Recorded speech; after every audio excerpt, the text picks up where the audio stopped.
न्यायिक अदालत से एक फैसला आया है मालेगांव बम ब्लास्ट के सिलसिले में, जिसमें यह देखा गया है कि जिन आरोपियों के ऊपर गुज़िश्ता 12-17 सालों से केस चल रहा था और शहीद हेमंत करकरे साहब की चार्जशीट दाखिल होने के बाद उनको दोषी करार दिया जा चुका था, ऐसे लोगों को अब एक तवील कानूनी कार्रवाई के बाद सबूत सही नहीं होने के नाम पर अदालत ने बरी किया है। मैं यहां पर मीडिया के माध्यम से एक बात को जो हाईलाइट करना चाहूंगा वो ये है कि महाराष्ट्र भर के साथ में हिंदुस्तान को यह बताया जाए कि कोर्ट ने बरी किया है, बाइज्जत बरी नहीं किया है। यानी कि अभी ये केस दोबारा से खुलेगा, हाई कोर्ट भी जाएगा, सुप्रीम कोर्ट भी जाएगा। आज की मीटिंग का यह मकसद था कि कोशिश ये है कि जिस तरह अलग अलग कांड में अलग अलग दोषियों को बचाने के लिए महाराष्ट्र सरकार सुप्रीम कोर्ट का रुख करती है, तो इस मालेगांव के 6 पीड़ित परिवार को इंसाफ दिलाने के लिए कम से कम महाराष्ट्र सरकार हाई कोर्ट का रुख करे। आपको दूर भी जाने की जरूरत नहीं है। साथ ही साथ अगर आप देखेंगे तो जो मुंबई बम ब्लास्ट के सिलसिले में भी अभी एक फैसला आया है, तो विदिन 24 घंटे के अंदर जो है तो महाराष्ट्र सरकार सुप्रीम कोर्ट चले गई है। तो जब भी मुसलमानों के और माइनॉरिटीज के खिलाफ मसला आता है तो भारतीय जनता पार्टी और आरएसएस की विचारधारा के लोग सफे अव्वल में आ जाते हैं, लेकिन जब भी इंसाफ का मसला आता है और माइनॉरिटीज पे जो है तो पीड़न का मसला आता है, तब ये लोग मुंह छुपाने लगते हैं। इसीलिए ये कोशिश है कि इस केस को दोबारा खोला जाए और उन 6 परिवारों को इंसाफ दिलाया जाए, जिसमें एक 10 साल की छोटी बच्ची थी, उसमें किसी का बाप था, उसमें किसी का बेटा था, उसमें किसी का भाई था। इनके खून का बदला कौन लेगा?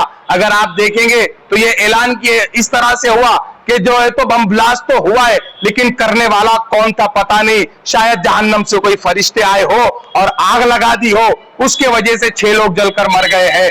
ऐसा नहीं होता है। अगर बम ब्लास्ट हुआ है तो उसके दोषी भी है और उनके दोषियों को सजा मिलनी चाहिए। आप महाराष्ट्र हुकूमत पर दबाव बनाने की बात कर रहे हैं, जबकि महाराष्ट्र हुकूमत इस फैसले का इस्तेमाल कर रही है और कह रही थी जो भगवा आतंकवाद का आरोप लगा था वो सिद्ध हो गया।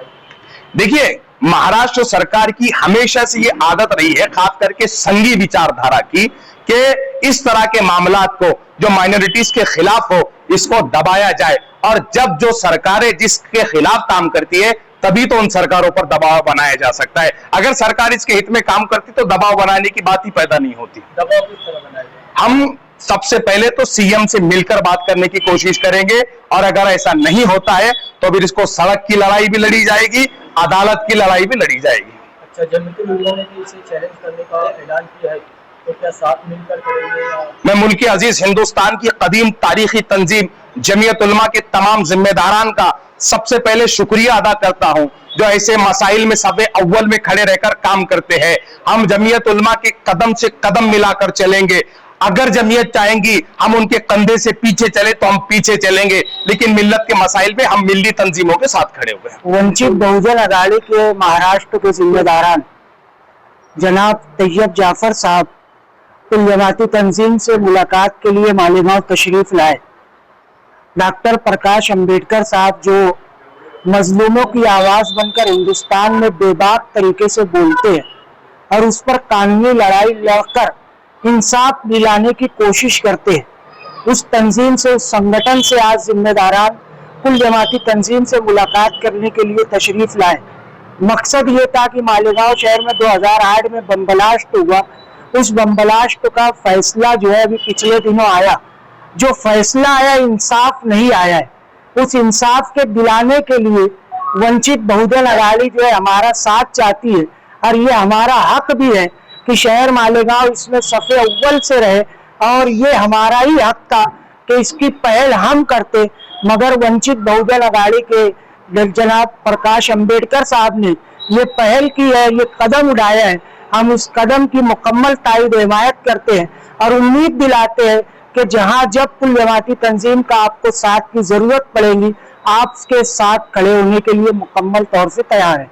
कुल जमाती तंजीम के अलावा किसी सियासी या समाजी जमात में हिमायत की? मालेगांव शहर में जब ये तशरीफ लाए तो हमने माइनॉरिटी डिफेंस कमेटी के शेख आसिफ साहब और मुस्तकीम डिग्नेटी साहब से गुजारिश की थी, वो भी तशरीफ लाए थे और मुस्तकीम डिग्नेटी साहब से जानिब से भी जो है मुकम्मल कायदे हिमायत का ऐलान हुआ है। जमीयत उलमा मालेगांव और मकामी जितने असेंबली हुए उनसे इस सिलसिले में कोई बात है? नहीं, उनसे कोई बातचीत नहीं हुई है, मगर माइनॉरिटी डिफेंस कमेटी जो है शहर में मजलूमों के खिलाफ लड़ रही है, तो इस तंजीम को हमने बुलाया।